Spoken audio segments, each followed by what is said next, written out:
Hi అండి, నమస్తే. పరుసవేది పుస్తకంలో 9వ పార్టుకు వచ్చేసామండి. ఇదే ఆఖరి పార్టు. క్రిందటి పార్ట్లో శాంటియాగో రసవాదితో కలిసి పిరమిడ్స్ వైపుకు పయనమై వెళ్తాడు. ఆ ఎడారి ప్రాంతంలో యుద్ధం జరుగుతున్నందువలన వారిద్దరికీ ఆ ఎడారి దాటటం కష్టతరం అవుతుంది. వారు అలా ప్రయాణం చేస్తూ వారి గమ్యానికి చేరువవుతున్న సమయంలో కొంతమంది సైనికులు వీరిద్దరిని బంధించి కొండజాతి నాయకులకు అప్పచెప్తారు.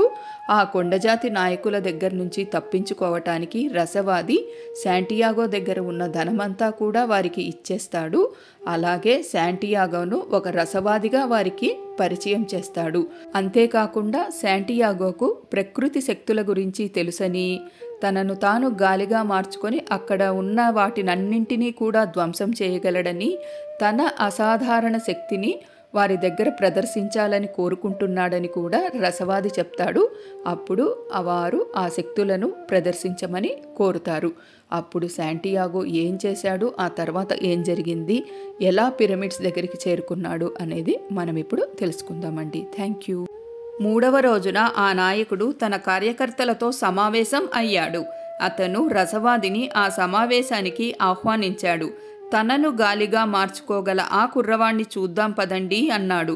పదండి, రసవాది అన్నారు. ఆ కుర్రవాడు వారందరినీ ఆ క్రితం రోజు తను నుంచున్న గుట్ట దగ్గరికి తీసుకువెళ్ళాడు. అందరినీ కూర్చోమన్నాడు. దీనికి కొంత సమయం పడుతుంది అన్నాడు. మాకేమీ తొందర లేదు, ఆ నాయకుడు అన్నాడు. మేము ఎడారి మనుషులం. ఆ కుర్రవాడు దిగంతాన్ని చూస్తున్నాడు. దూరాన పర్వతాలు ఉన్నాయి. బ్రతకటం అసాధ్యం అనిపించిన చోట ఇసుక తిన్నెలు, రాళ్ళు, మొక్కలు, చెట్లు బ్రతుకుతూనే ఉన్నాయి. ఈ ఎడారిలోనే తను ఇంతకాలము తిరుగుతున్నాడు. ఇంతకాలం తిరిగినా ఎడారిలో చాలా చిన్న భాగం మాత్రమే అతనికి తెలిసింది. ఆ చిన్న భాగంలో అతను ఇంగ్లీషు వ్యక్తిని, బీడారాలు, జాతి పోరాటాలతో పాటు 50,000 ఖర్జూరపు చెట్లు, 300 బావులు ఉన్న ఒయాసిస్ కూడా చూశాడు. ఇవాళ ఇక్కడ నీకు ఏం కావాలి, ఎడారి అతనిని అడిగింది. నన్ను చూస్తూ నిన్న చాలా కాలం గడిపావు కదా. నేను ప్రేమించిన వ్యక్తిని నువ్వు ఒకచోట ఉంచావు, ఆ కుర్రవాడు అన్నాడు. నిన్ను చూస్తున్నప్పుడు నేను ఆమెను కూడా చూస్తున్నాను. నేను తిరిగి ఆమె దగ్గరికి వెళ్ళాలి. నేను గాలిగా మారిపోవాలి. అందుకు నీ సహాయం కావాలి. ప్రేమ అంటే ఏమిటి, ఎడారి అడిగింది. ప్రేమ అంటే నీ ఇసుక తిన్నెల మీదుగా డేగలు ఎగరటం. దానికి నువ్వే ఒక పచ్చని పొలానివి. అక్కడ దానికి ఎప్పుడూ ఆహారం దొరుకుతుంది. మీ రాళ్ళు, రప్పలు, ఇసుక తిన్నెలు, కొండలు దానికి బాగా తెలుసు. దానికి నీ ఉదారత చూపిస్తావు. ఆ డేగ ముక్కులో నా అంశ నేను ఉన్నాం, ఎడారి చెప్పింది. సంవత్సరాల తరబడిగా నేను నా దగ్గర ఉన్న కొద్ది నీటితో దాని ఆహారాన్ని భద్రపరుస్తున్నాను. అది ఎక్కడ ఉన్నదో దానికి చూపుతాను. దాని ఆహారం నా మీద బ్రతుకుతున్నది అన్న విషయం నేను ఆలోచించి ఆనందించుతుండగా డేగ ఆకాశంలో ఎక్కడి నుంచో వచ్చి నేను సృష్టించి భద్రపరిచిన ఆహారాన్ని ఎగరవేసుకపోతుంది. ఆ తిండి తయారు చేసి నువ్వు భద్రపరిచింది అందుకే కదా, కుర్రవాడు అన్నాడు. ఆ డేగను పోషించటానికి. అప్పుడు ఆ డేగ మనిషిని పోషిస్తుంది. చివరికి మనిషి నీ ఇసుకలను పోషిస్తాడు. అప్పుడు అక్కడ మళ్ళీ ఆహారం పుట్టి పెరుగుతుంది. ఈ లోకం తీరు అంతే కదా. ప్రేమ అంటే అదే. అవును, ప్రేమ అంటే అదే. ఆహారాన్ని డేగగాను, డేగను మనిషిగాను, మనిషిని ఎడారిగాను మార్చేది అదే. సీసాన్ని బంగారంగా, బంగారాన్ని మట్టిగాను మార్చేది కూడా అదే. నువ్వు చెప్పేది నాకు అర్థం కావడం లేదు, ఎడారి అన్నది. కనీసం నీ ఇసుకలో ఎక్కడో ఒక చోట నా కోసం ఒక యువతి కాచుకొని ఉన్నది అని నీకు తెలుసు కదా. అందుకే నేను గాలిగా మారిపోవాలి. కొద్ది క్షణాల పాటు ఎడారి ఏమీ సమాధానం చెప్పలేదు. అప్పుడు నేను ఒక్కడినే ఏమీ చెయ్యలేను. ఎగరవేయటానికి గాలికి నా ఇసుక ఇస్తాను. నువ్వు గాలిని సహాయం అడుగు. సన్నగా గాలి వీచటం మొదలైంది. కొండజాతి వారు దూరం నుంచి ఆ కుర్రవాడిని గమనిస్తున్నారు. ఆ కుర్రవాడికి అర్థం కాని భాషలో వాళ్ళు మాట్లాడుకుంటున్నారు. రసవాది నవ్వుకున్నారు. గాలి ఆ కుర్రవాడి ముఖాన్ని తాకింది. గాలికి అంతా తెలుసు కనుక ఆ కుర్రవాడు ఎడారితో మాట్లాడిన మాటలు గాలికి తెలుసు. పుట్టినిల్లు మహాప్రస్థానం అనేది లేకుండా గాలులు ప్రపంచమంతటా వీస్తూనే ఉంటాయి. నాకు సహాయం చెయ్యి ఆ కుర్రవాడు అన్నాడు. ఒకనాడు నా ప్రియురాలి స్వరాన్ని నాకు చేర్చావు. ఈ ఎడారి భాష గాలి భాష మాట్లాడటం నీకు ఎవరు నేర్పారు? నా గుండె ఆ కుర్రవాడు సమాధానం చెప్పాడు. గాలికి చాలా పేర్లు ఉన్నాయి. ఆ ప్రాంతంలో గాలి సముద్రం నుంచి తేమను తూర్పుకు తీసుకువస్తుంది కనుక దానిని సిరోకో అని పిలుస్తారు. దూరాన ఉన్న ఆ కుర్రవాడి స్వస్థలంలో దానిని లెవాంటర్ అని పిలుస్తారు. ఎందుకంటే ఆ గాలి తనతో పాటు ఎడారి ఇసుకను, మూరిష్ పోరాటాల ఆర్తనాదాలను తీసుకువస్తుందని అక్కడి వారి నమ్మకం. అతని గొర్రెలు మేసే బీళ్లకు దూరాన ఉన్న ప్రాంతాల వారు ఆ గాలి ఆండలూసియా నుంచి వస్తున్నదని అనుకుంటారు బహుశా. కానీ నిజానికి గాలి ఎక్కడి నుంచి రాదు, ఎక్కడికి పోదు. కనుకనే అది ఎడారి కంటే బలమైనది. ఏదో ఒకనాడు ఎవరైనా ఎడారిలో మొక్కలు పాతవచ్చు, అక్కడే గొర్రెలను కూడా పెంచవచ్చు. కానీ గాలిని మాత్రం ఎన్నటికీ బంధించలేరు. నువ్వు గాలివి కాలేవు గాలి అన్నది. మనమిద్దరము భిన్న పదార్థాలం. అది అబద్ధం. కుర్రవాడు చెప్పాడు. మా ప్రయాణంలో నేను రసవాది రహస్యాలు నేర్చుకున్నాను. గాలి, ఎడారులు, సముద్రాలు, నక్షత్రాలు, ఇంకా ఈ విశ్వంలో సృష్టి అయిన ప్రతి ఒక్క వస్తువు నాలోనే ఉన్నాయి. మన అందరినీ సృష్టించింది ఒకే హస్తం. మన అందరి ఆత్మ ఒక్కటే. నేను నీలాగా అయి ఈ ప్రపంచంలో అన్ని దిక్కులా చేరాలి, సముద్రాలు దాటాలి, నిధిని కప్పి ఉంచిన ఇసుకలు చెదరగొట్టాలి, నేను ప్రేమించే యువతి స్వరం మోసుకురావాలి. ఆనాడు రసవాదితో మీ సంభాషణ విన్నాను అన్నది గాలి. ప్రతి వస్తువుకు ఒక విధి ఉన్నది అని ఆయన చెప్పారు. కానీ మనుషులు గాలిగా మారలేరు. కొద్ది క్షణాల పాటు గాలిగా ఉండటం ఎలాగో నాకు నేర్పు ఆ కుర్రవాడు అన్నాడు.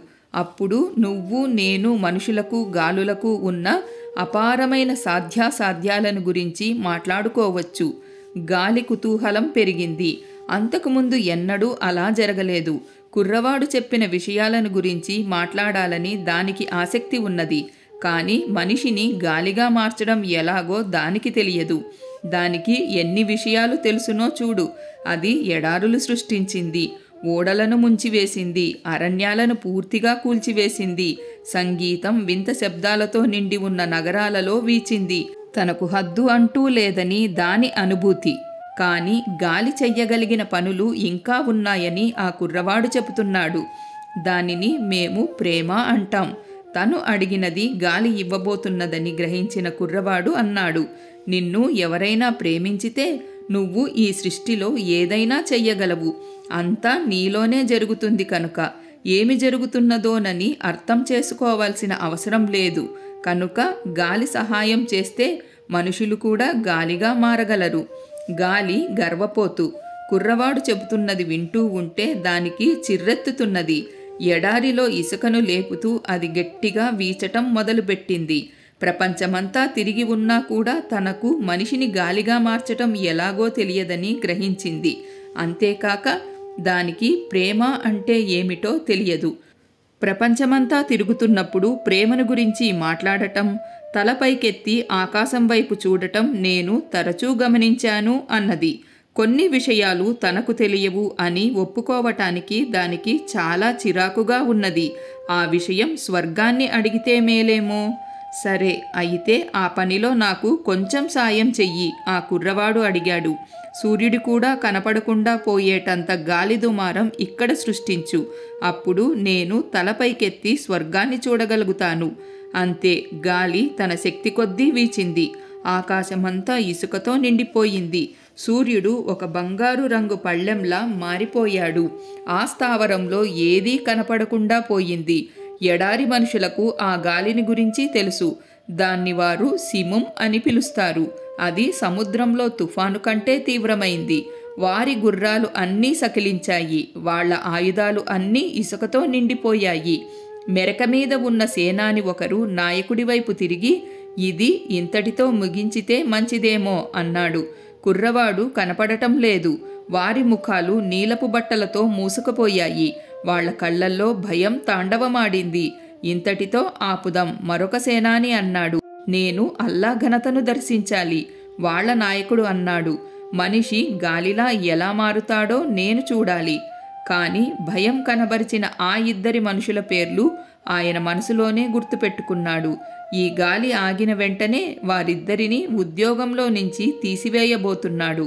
ఎందుకంటే అసలైన ఎడారి మనుషులు భయపడకూడదు.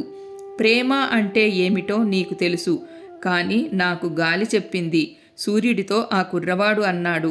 ప్రేమ అంటే ఏమిటో నీకు తెలిస్తే నీకు ఈ విశ్వాత్మను గురించి కూడా తెలిసి ఉండాలి. ఎందుకంటే అది ప్రేమలో పుట్టి ప్రేమలో పెరిగింది. నేను ఉన్న చోటి నుంచి సూర్యుడు అన్నాడు. విశ్వాత్మను చూడగలను, అది నా ఆత్మతో మాట్లాడుతుంది. ఇద్దరము కలిసి మొక్కలు పెరగటానికి, గొర్రెలు నీడ వెతకటానికి మూలం అవుతాము. నేను ఉన్న చోటి నుంచి, భూమి నుంచి నేను చాలా దూరంలో ఉన్నాను. ప్రేమించడం ఎలాగో నేర్చుకున్నాను. నేను భూమికి ఏమాత్రం చేరువగా వచ్చినా అక్కడ ఉన్నది అంతా చచ్చిపోతుందని నాకు తెలుసు. అప్పుడు ఆ విశ్వాత్మ ఇక ఉండదు. కనుక మేము ఒకరిని గురించి ఒకరం ఆలోచిస్తాం. మేమిద్దరము ఒకరికి ఒకరం కావాలి. నేను దానికి ప్రాణాన్ని, వెచ్చదనాన్ని ఇస్తాను. అది నా బ్రతుకుకు పరమార్థం కలిగిస్తుంది. అంటే ప్రేమ అంటే ఏమిటో నీకు తెలుసన్నమాట. ఈ విశ్వాంతరాళంలో మేము నిరంతరం తిరుగుతూ ఉన్నాము. కనుక ఒకరితో ఒకరం సుదీర్ఘంగా మాట్లాడుకుంటాం. కనుక నాకు విశ్వాత్మ అంటే ఏమిటో బాగా తెలుసు. అన్నీ ఒకటే అని ఇప్పటి వరకు ఖనిజాలు, కూరగాయలకు మాత్రమే తెలుసు.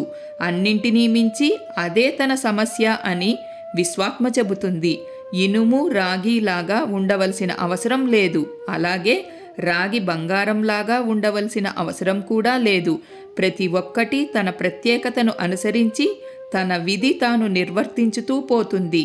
ఇదంతా రచించిన ఆ హస్తం సృష్టి ఆరంభం అయిన 5వ నాడు ఆగినట్లయితే అంతా ప్రశాంతమైన వాద్యగోష్ఠిగా ఉండేది. కానీ 6వ రోజు కూడా ఉన్నది. నువ్వు చాలా వివేచనాపరుడివి. అంత దూరం నుంచి కూడా నువ్వు ఎంతో నిశితంగా గమనిస్తూ ఉన్నావు. ఆ కుర్రవాడు అన్నాడు. కానీ మీకు ప్రేమను గురించి తెలియదు. 6వ రోజు లేకపోయినట్లయితే మనిషి ఉండేవాడు కాదు. రాగి రాగిగానే ఉండేది. సీసం సీసంగానే ఉండేది. ప్రతి ఒక్కదానికి విధి ఉన్నమాట నిజం. కానీ ఏదో ఒకనాడు ఆ విధి గుర్తించాలి. ప్రతి ఒక్క వస్తువు ఇంకా మేలైన స్థితిలోకి మారి కొత్త విధిని సంపాదించాలి. ఈ విశ్వాత్మ అంతా ఒకటే అయ్యే వరకు అలా జరుగుతూనే ఉండాలి. సూర్యుడు ఆ విషయం ఆలోచించాడు. ఇంకా తీవ్రంగా ప్రకాశించాలని నిర్ణయించుకున్నాడు. ఈ సంభాషణ విని ఆనందించుతున్న గాలి సూర్యుడి వెలుగు ఆ కుర్రవాడి చూపుకు అడ్డుపడకుండా ఇంకా జోరుగా వీచడం మొదలుపెట్టింది. రసవాదం ఉన్నది, అందుకే ఆ కుర్రవాడు చెప్పాడు. అప్పుడు ప్రతి ఒక్కరూ తమ నిధి కోసం అన్వేషిస్తారు, కనుక్కుంటారు. ఆ తర్వాత అంతకుముందు కంటే మెరుగ్గా జీవించటానికి ప్రయత్నిస్తారు. ఈ ప్రపంచానికి అవసరం ఉన్నంతకాలం సీసం తన పాత్ర పోషిస్తుంది. ఆ తర్వాత సీసం బంగారంగా మారవలసిన సమయం వస్తుంది. రసవాదులు చేసేది అదే. మనం మేలైన స్థితికి చేరటానికి శ్రమించితే మన చుట్టూ ఉన్నది అంతా కూడా మెరుగవుతుంది. ఇంతకు ప్రేమ అంటే నాకు తెలియదని ఎందుకు అన్నావు? సూర్యుడు కుర్రవాడిని అడిగాడు. ఎడారిలాగా స్థావరంగా ఉండటం ప్రేమ కాదు. అలాగే గాలిలాగా ప్రపంచమంతా చుట్టి రావడం కూడా ప్రేమ కాదు. నీలాగా దూరం నుంచి అంతా చూస్తూ కూర్చోవటం కూడా ప్రేమ కాదు. ప్రేమ అంటే ఈ విశ్వాత్మను మార్చి మెరుగుపరిచే శక్తి. మొదటిసారి నేను ఆ శక్తిని దర్శించినప్పుడు విశ్వాత్మ పరిపూర్ణం అని నేను అనుకున్నాను. కానీ అది కూడా మిగిలిన సృష్టి వంటిదే అని తరువాత గ్రహించాను. తన పాశాలు, పోరాటాలు తనకు ఉన్నాయి. ఈ విశ్వాత్మను పోషించేది మనమే. మనం ఉన్నత స్థాయికి ఎదుగుతామా లేకపోతే అధోగతికి దిగుదామా అనే దానిని బట్టి ఈ ప్రపంచం ఉన్నత స్థితికి ఎదుగుతుంది లేదా అధోగతికి దిగుతుందా అనే విషయం ఆధారపడి ఉన్నది. ఇక్కడే ప్రేమ పాత్ర ప్రవేశిస్తుంది. మనకు ప్రేమ ఉంటే ప్రస్తుత స్థితి నుంచి ఉన్నత స్థితికి ఎదగటానికి నిరంతరం ప్రయత్నిస్తాము. అయితే నన్ను ఏం చెయ్యమంటావు? సూర్యుడు అడిగాడు. నేను గాలిగా మారటానికి సహాయం చెయ్యి. కుర్రాడి సమాధానం. ఈ సృష్టిలో నేనే అత్యంత వివేచనాపరుడిని అని ప్రకృతికి తెలుసు, సూర్యుడు అన్నాడు. కానీ నిన్ను గాలిగా మార్చడం ఎలాగో నాకు తెలియదు. మరి ఇంక ఎవరిని అడగను? ఆ కుర్రవాడు అడిగాడు. సూర్యుడు ఒక్క క్షణం ఆలోచించాడు. గాలి నిశితంగా వింటున్నది. సూర్యుడికి కూడా పరిమితులు ఉన్నాయని, వెంటనే ప్రపంచమంతా చాటింపు వేయాలని దాని ఆరాటం. విశ్వభాష మాట్లాడుతున్న కుర్రవాడితో వ్యవహరించలేకుండా ఉన్నాడని నలుగురికి వెంటనే చెప్పాలి. అంతా రాసిపెట్టిన ఆ చేతిని అడుగు. సూర్యుడి సమాధానం. గాలి ఆనందాతిరేకంలో కేకలు పెట్టింది. ఇంకా గట్టిగా వీచసాగింది. గూడారాల తాళ్లు తెగి ఎగిరిపోసాగాయి. జంతువులు కట్టుతాళ్లు తెగి పరిగెత్తసాగాయి. గుట్టమీద మనుషులు గాలికి ఎగిరిపోతారేమోనన్న భయంతో ఒకరినొకరు గట్టిగా వాటేసుకున్నారు. ఆ కుర్రవాడు అంతా లిఖించిన ఆ హస్తం వైపు తిరిగాడు. అతను అలా తిరగగానే విశ్వం అంతా నిశ్శబ్దం అయిపోయింది. అప్పుడు అతను కూడా మాట్లాడకూడదని నిశ్చయించుకున్నాడు. అతని గుండెల్లో ప్రేమవాహిని ప్రవహించింది. ఆ కుర్రవాడు ప్రార్థించడం ఆరంభించాడు.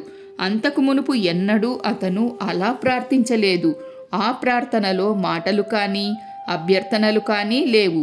తన గొర్రెలకు కొత్త గడ్డి మైదానాలు చూపినందుకు ధన్యవాదాలు చెప్పడం లేదు.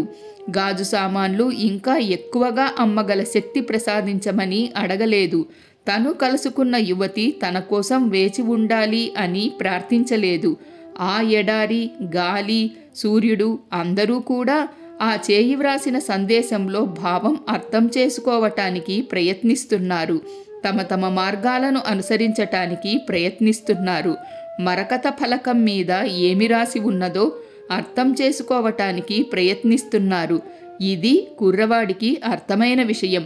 శకునాలు ఈ భూమి అంతటా, విశ్వాంతరాళంలోనూ సర్వత్రా ఉన్నాయని, అందుకు ఈ కారణం గాని ప్రాముఖ్యత గాని ఏమీ లేదని అర్థం చేసుకున్నాడు. ఈ ఎడారులు, గాలులు, సూర్యుడు, మనుషులు అంతా తాము ఎందుకు సృష్టి అయినారో వారికి తెలియదని కూడా తెలుసుకున్నాడు.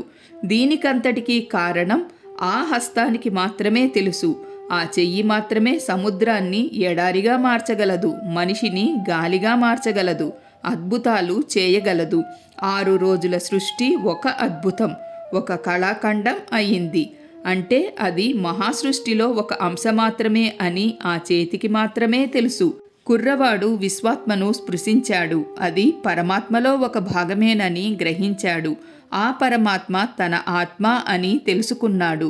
కనుక కుర్రవాడుగా తను అద్భుతాలు చేయగలడు. ఆ సుడిగాలి ఆనాడు అంతకుముందు ఎన్నడూ లేనంత ఉధృతంగా వీచింది. ఎడారిలో అత్యంత బలవంతుడైన నాయకుడిని ఎదిరించి సైనిక స్థావరాన్ని దాదాపు ధ్వంసం చేసినంత పనిచేసి గాలిలా మారిపోయిన కుర్రవాడిని గురించి ఆ తర్వాతి అరబ్బులు తరతరాలుగా కథలు చెప్పుకున్నారు. సిమం అనే ఆ ఝుంఝుం మారుతం ఆగిపోయిన తర్వాత ప్రతి ఒక్కరూ ఆ కుర్రవాడు ఉన్న స్థలం వైపు చూశారు. అక్కడ అతను లేడు. సైనిక స్థావరానికి దూరంగా ఇసుకతో నిండిపోయిన కాపలాదారు పక్కనే నుంచొని ఉన్నాడు. అతను చేసిన మాయ చూసి అక్కడి వారందరూ అదిరిపోయారు. అక్కడ 2 మాత్రమే నవ్వుతున్నారు. పరిపూర్ణుడైన శిష్యుడు దొరికినందుకు ఆ రసవాది, ఆ శిష్యుడు భగవంతుడి ఘనతను అర్థం చేసుకున్నాడు అనే సంతోషంలో ఆ కొండజాతి నాయకుడు. మర్నాడు ఆ నాయకుడు కుర్రవాడికి, రసవాదికి వీడ్కోలు చెప్పాడు. కావలసినంత దూరం వారితో వెళ్ళటానికి రక్షకభటులను పంపాడు. వాళ్ళు ఆనాడు అంతా ప్రయాణిస్తూనే ఉన్నారు. సాయంత్రం చీకటి పడబోతుండగా వాళ్ళు ఒక కాప్ట్ చర్చుకు చేరుకున్నారు. రసవాది తన గుర్రం దిగి తనతో వచ్చిన రక్షకభటులను తిరిగి పంపించి వేశాడు. ఇక్కడి నుంచి నువ్వు ఒంటరివాడివవుతావు అన్నారు రసవాది. ఇక్కడి నుంచి పిరమిడ్స్ చేరటానికి 3 గంటలు చాలు. థ్యాంక్ యూ ఆ కుర్రవాడు అన్నాడు. మీరు నాకు ఈ విశ్వభాష నేర్పారు. నీకు తెలిసిన దాన్ని గుర్తు చేశాను అంతే. రసవాది ఆ చర్చ్ గేటు తట్టారు. నల్లని దుస్తులలో ఉన్న ఒక సన్యాసి గేటు దగ్గరికి వచ్చాడు. వారు ఇద్దరు కాప్టిక్ భాషలో మాట్లాడుతున్నారు. అప్పుడు రసవాది ఆ కుర్రవాడిని తనతో పాటు లోపలికి రమ్మన్నారు. వారి వంటగది కొంతసేపు ఉపయోగించుకోవటానికి అనుమతి అడిగాను. రసవాది నవ్వారు.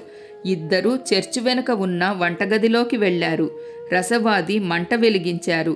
ఆ సన్యాసి సీసం లోహాన్ని తీసుకువచ్చాడు. రసవాది దానిని ఒక పెనం మీద పెట్టారు. తన సంచిలో నుంచి విచిత్రమైన పచ్చని గుడ్డు వంటి ఒక వస్తువు తీశారు. దానిని గీరి వెంట్రుకవాసి ఉన్న ఒక చిన్న ముక్క తీశారు.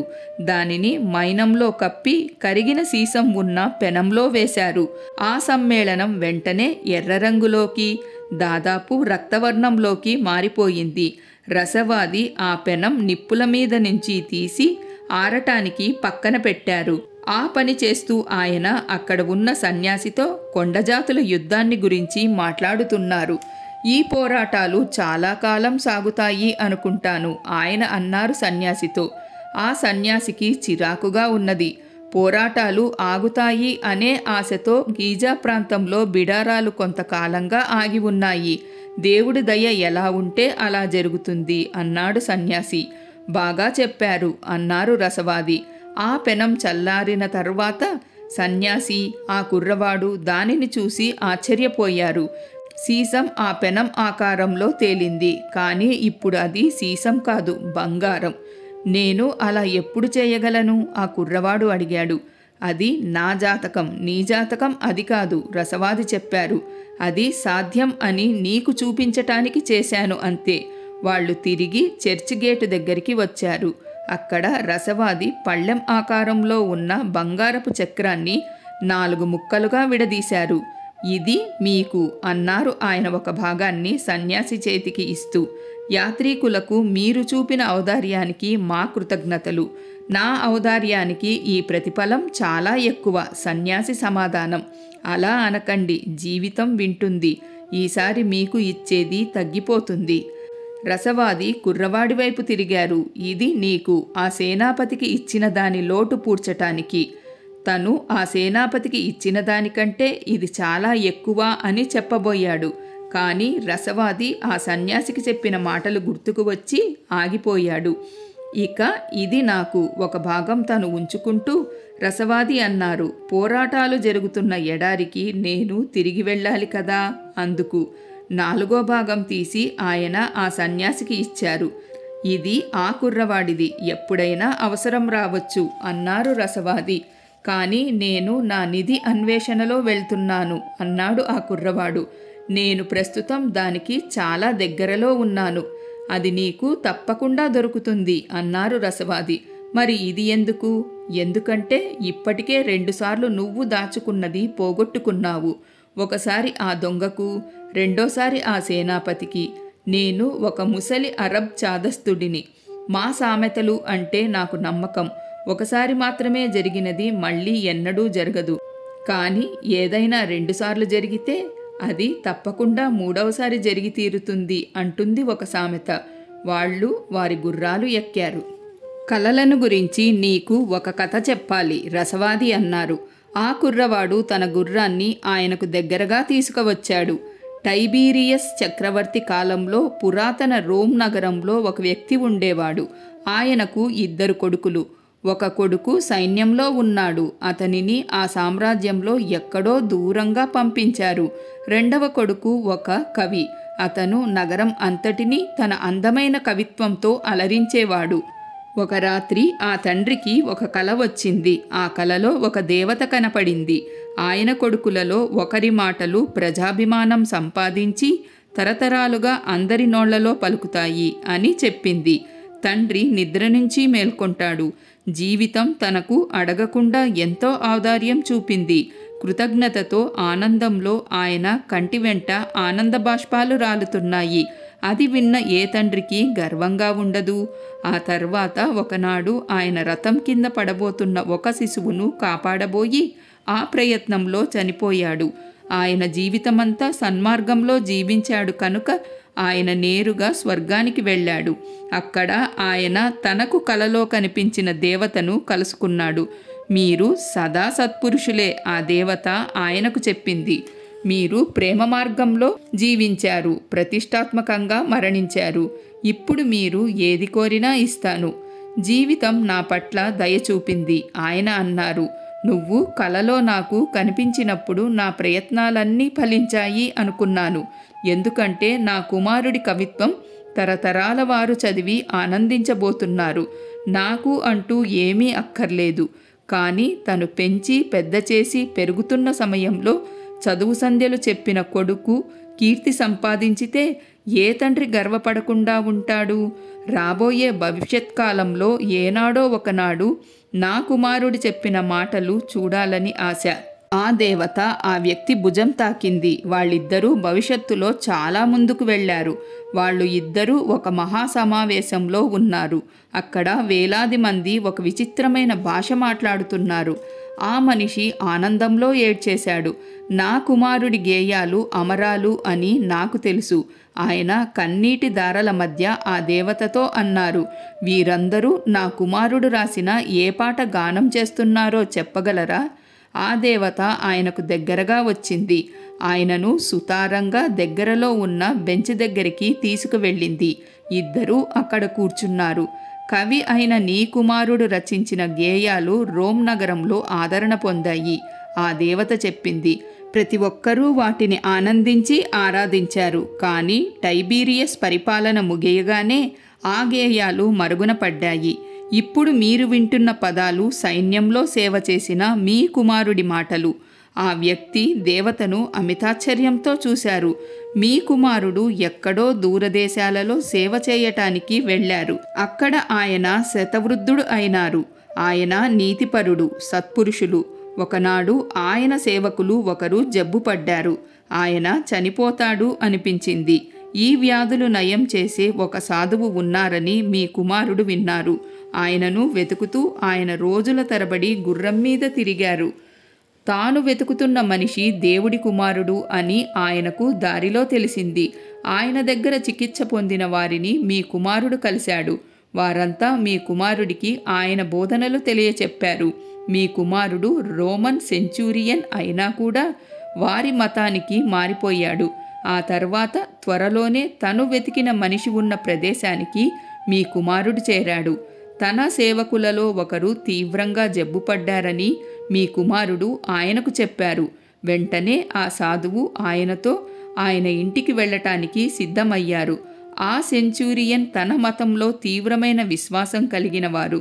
ఆయన ఆ సాధువు కళ్ళల్లోకి చూసి తను నిజంగానే దేవుడి కుమారుడి సమక్షంలో ఉన్నారని తెలుసుకున్నారు. అప్పుడు మీ కుమారుడు ఇలా అన్నారు అని దేవత ఆయనకు చెప్పింది. ఆ సమయంలో ఆయన ఆ సాధువుకు చెప్పిన మాటలివి. అవి ఎవ్వరూ ఎన్నడూ మర్చిపోలేదు. ప్రభు, నువ్వు మా ఇంటికి రాగలిగిన అర్హత నాకు లేదు. నువ్వు ఒక్క మాట చెబితే చాలు, మా సేవకుడికి వ్యాధి నయం అవుతుంది. రసవాది అన్నారు, ఈ ప్రపంచ చరిత్రలో ప్రతి ఒక్కరూ వారు ఎవరైనా సరే ఏమి చేసినా సరే ఒక ముఖ్యమైన పాత్ర వహిస్తారు. మామూలుగా వారికి ఆ విషయం తెలియదు. ఆ కుర్రవాడు దరహాసం చేశాడు.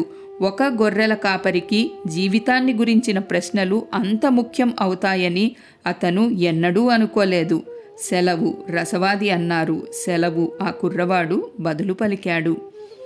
ఆ కుర్రవాడు ఎడారి వెంట కొన్ని గంటల పాటు ప్రయాణం చేశాడు. దారి పొడుగునా అతను తన గుండె ఏమి చెబుతుందో జాగ్రత్తగా వింటున్నాడు. తన నిధి ఎక్కడ ఉన్నదో చెప్పవలసింది తన గుండె.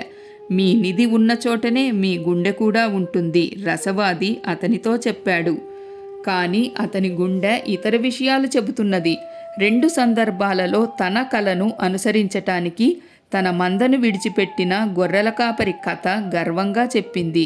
అది అదృష్టాన్ని గురించి చెప్పింది. దూరదేశాలు, అందమైన స్త్రీలను అన్వేషిస్తూ దేశదేశాలు తిరిగిన వ్యక్తులను గురించి చెప్పింది. ఆ దేశాటనంలో వారికి సమకాలీనులు ఎదురయ్యారు. వారంతా తమ తమ నమ్మకాలలో కూరుకుపోయినవారు. అది ప్రయాణాలు, కొత్త ఆవిష్కరణలు, పుస్తకాలు, మార్పులను గురించి చెప్పింది.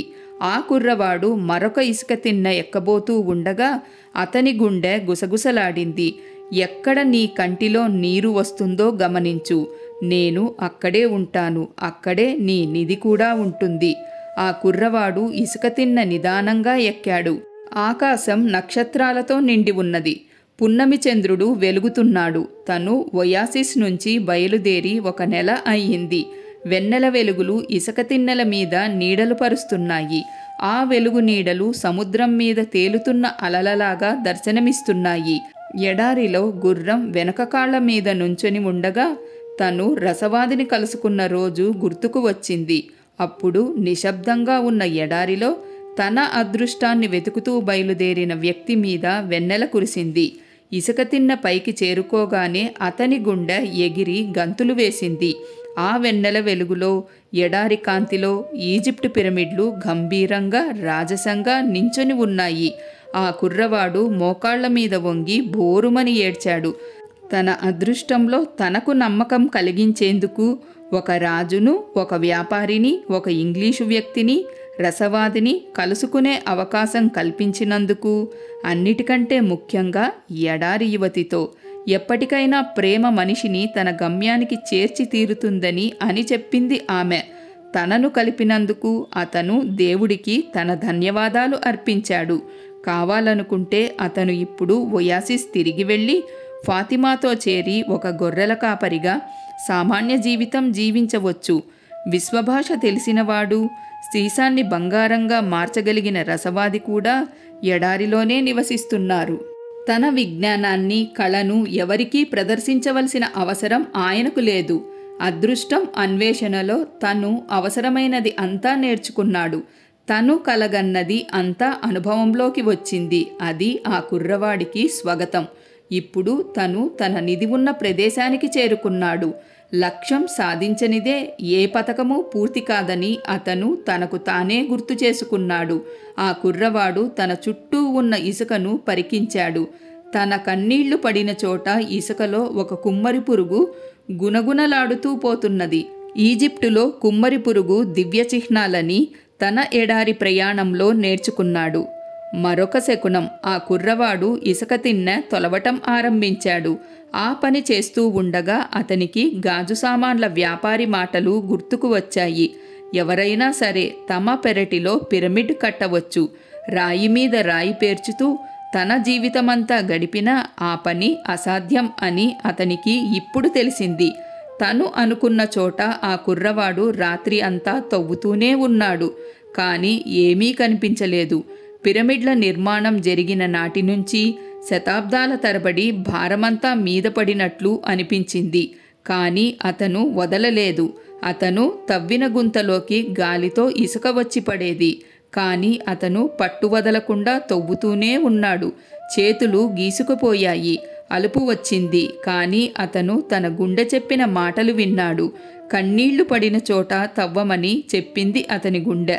మధ్యలో వచ్చిన రాళ్లు తీసివేయటానికి ప్రయత్నిస్తుండగా అతనికి అడుగుల చప్పుడు వినిపించింది. అనేక ఆకారాలు అతనికి సమీపించాయి. వెన్నెల ఆ ఆకారాల వీపు మీద పడుతున్నది. వారి కళ్ళు, ముఖము ఆ కుర్రవాడికి కనిపించలేదు. నువ్వు ఇక్కడ ఏం చేస్తున్నావు? ఒక ఆకారం అడిగింది. ఠారెత్తిన ఆ కుర్రవాడు నోరు ఎత్తలేదు. తన నిధి ఉన్న చోటు తెలుసుకున్నాడు. కానీ ఇప్పుడు ఏమవుతుందో అని అతని భయం. ఆ కొండజాతుల యుద్ధం నుంచి వచ్చిన శరణార్థులం. మాకు డబ్బు కావాలి. మరొక ఆకారం అన్నది. నువ్వు అక్కడ ఏమి దాచిపెడుతున్నావు? నేనేమీ దాచటం లేదు అతను చెప్పాడు. వాళ్లలో ఒకరు ఆ కుర్రవాడిని ఆ గోతి దగ్గరి నుంచి బయటికి లాగారు. ఆ కుర్రవాడి సంచులు వెతుకుతున్న ఆకారం అందులో ఉన్న బంగారం చూసింది. ఇక్కడ బంగారం ఉన్నది అతను అన్నాడు. ఆ కుర్రవాడిని పట్టుకొని ఉన్న మనిషి మొహం మీద వెన్నెల వెలుగు పడింది. ఆ కుర్రవాడు ఆ మనిషి కళ్ళలో మరణాన్ని చూశాడు. ఆ నేలలో ఇంకా బంగారం దాచి ఉంటారు. వాళ్ళు ఆ కుర్రాడి చేత ఇంకా తవ్వించారు. కానీ అక్కడ వారికి ఏమీ దొరకలేదు. సూర్యోదయం అవుతూ ఉండగా వాళ్ళు ఆ కుర్రవాడిని కొట్టసాగారు. అతని ఒళ్లంతా గాయాలై రక్తం కారుతున్నది. గుడ్డలన్నీ చినిగి పీలికలు అయిపోయినాయి. అతనికి తన చావు దగ్గరికి వచ్చింది అనిపించింది. నువ్వు చావబోతున్నప్పుడు డబ్బుతో ప్రయోజనం ఏమున్నది? డబ్బు ప్రాణం కాపాడలేదు, రసవాది ఒకసారి చెప్పారు. చివరికి ఆ కుర్రవాడు నేను నిధి కోసం తవ్వుతున్నాను అని అరిచాడు. అతని నోరు వాచిపోయి రక్తం కారుతున్నది. అయినా ఈజిప్టులో ఈ పిరమిడ్స్ దగ్గర నిధి దాచి ఉన్నదని తనకు 2 సార్లు కల వచ్చినట్లు అతను తన ఘాతకులకు చెప్పాడు. ఆ గుంపు నాయకుడిగా కనిపించిన వ్యక్తి మరొకరితో అన్నాడు, వాడిని వదిలిపెట్టండి, వాడి దగ్గర ఇంకేమీ లేదు. ఈ బంగారం వాడు దొంగతనం చేసి ఉంటాడు. ఆ కుర్రవాడు దాదాపు స్పృహ తప్పి ఇసుకలో పడ్డాడు. నాయకుడిగా కనిపించిన ఆ వ్యక్తి అతనిని కదిలించి, మేము వెళ్తున్నాము అని చెప్పాడు. వెళ్ళబోయే ముందు వెనుకకు వచ్చి అతను, నువ్వు చావబోవడం లేదు, నువ్వు బతుకుతావు. మనిషి అంత మూర్ఖంగా ఉండకూడదని నేర్చుకుంటావు. 2 సంవత్సరాల క్రితం ఇక్కడే నాకు కూడా ఒక కల పదే పదే వచ్చింది. నేను స్పెయిన్లో పొలాలకు వెళ్ళాలని, అక్కడ గొర్రెల కాపర్లు వారి గొర్రెలు నిద్రపోతున్న ఒక పాడుబడిన చర్చి కోసం వెతకాలని కలగన్నాను. ఆ చర్చ్ శిథిలాలలో ఒక రావి చెట్టు పెరుగుతున్నదని నాకు కలలో కనిపించింది. రావి చెట్టు వేళ్ల దగ్గర తవ్వితే అక్కడ దాచి ఉన్న నిధి కనపడుతుందని కలలో చెప్పారు. కలలో కనిపించినంత మాత్రాన ఈ ఎడారి అంతా దాటి ఎక్కడికో పోవటానికి నేనేమీ మూర్ఖుడిని కాను. అప్పుడు వాళ్ళు అందరూ మాయమయ్యారు. నిస్త్రాణతో ఊగిపోతూ ఆ కుర్రవాడు లేచి నిల్చున్నాడు. మరొకసారి ఆ పిరమిడ్స్ వైపు చూశాడు. అవి అతనిని చూసి నవ్వుతున్నట్లు ఉన్నాయి. గుండెల నిండా ఆనందంతో అతను తిరిగి నవ్వాడు. అతని నిధి ఎక్కడ ఉన్నదో ఇప్పుడతనికి తెలిసింది కదండి. ఎక్కడి నుంచి అయితే వచ్చాడో అక్కడే ఆ అబ్బాయి నిధి ఉందని తెలుసుకున్నాడు. ఇక ఈ కథలో ఉపసంహారం. చీకటి పడుతుండగా ఆ కుర్రవాడు పాడుబడిన చిన్న చర్చికి చేరాడు. ఆ శిథిలాలలో రావి చెట్టు ఇంకా అక్కడే ఉన్నది. సగం విరిగిపోయిన కప్పులో నుంచి నక్షత్రాలు కనిపిస్తున్నాయి. గొర్రెలతో పాటు తను అక్కడ గడిపిన సమయం గుర్తుకు వచ్చింది. తనకు వచ్చిన కల తప్పించి అప్పుడు అంతా ప్రశాంతంగా ఉండేది. ప్రస్తుతం గొర్రెల మంద అతనితో లేదు. చేతిలో ఒక పార మాత్రం ఉన్నది. అతను చాలాసేపు ఆకాశం వైపు చూస్తూ కూర్చున్నాడు. అప్పుడు అతను తన సంచిలో నుంచి వైన్ సీసా తీశాడు. వైన్ తాగాడు. అప్పుడు అతనికి ఎడారిలో కూర్చొని రసవాదితో కలిసి వైన్ తాగిన రాత్రి గుర్తుకు వచ్చింది.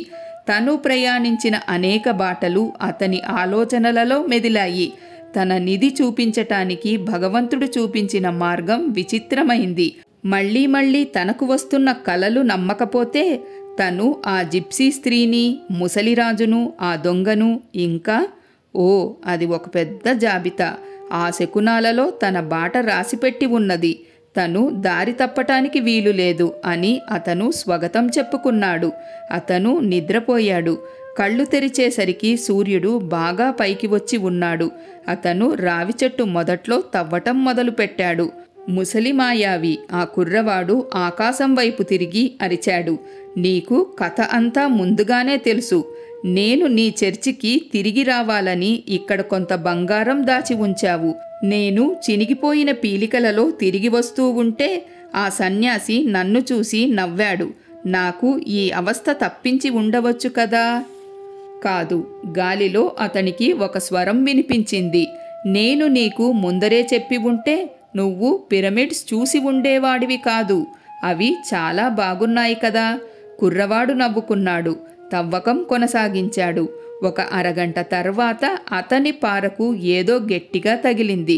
1 గంట తర్వాత బంగారపు స్పానిష్ నాణేలతో నిండిన ఒక పెట్టె అతనికి కనిపించింది. అందులో విలువైన రాళ్ళు, ఎరుపు, తెలుపు ఈకలతో అలంకరించిన బంగారపు ముసుగులు, నగలతో పొదిగిన రాతి విగ్రహాలు కూడా ఉన్నాయి. స్మృతిపథంలో మరుగుపడిన విజయాలలో కొల్లగొట్టిన సంపద.